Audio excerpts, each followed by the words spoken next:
Le ginkgo biloba est un arbre extraordinaire. D'abord, c'est un arbre fossile, c'est-à-dire que c'est un arbre qui est sur Terre depuis très longtemps. C'est le dernier représentant d'une famille d'arbres qui existait il y a plus de 200 millions d'années. C'est un arbre qui est fantastique aussi par sa couleur. Il va prendre des tons dorés à l'automne, absolument sublimes. C'est une des explications de son surnom d'arbre aux 40 écus. L'autre explication, c'est que ce serait le prix auquel il se serait échangé quand le premier spécimen est arrivé en Europe.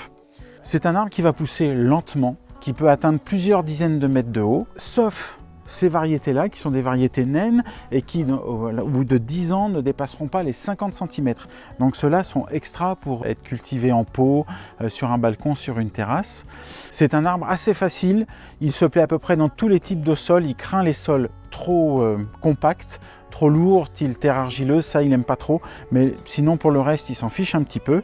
Il a besoin de soleil ou de mi-ombre, c'est sans problème. Donc c'est un arbre qui est très rustique. Un ginkgo normal peut résister facilement à moins 30. Par contre, en pot, pour les variétés naines, cette résistance, cette rusticité sera plutôt de l'ordre de moins 15 grand maximum. On peut les utiliser aussi en coupe, ce qui donne un effet décoratif étonnant et vraiment très joli. Donc ces petits ginkgos sont des plantes d'extérieur, mais seront du plus bel effet sur un balcon ou une terrasse.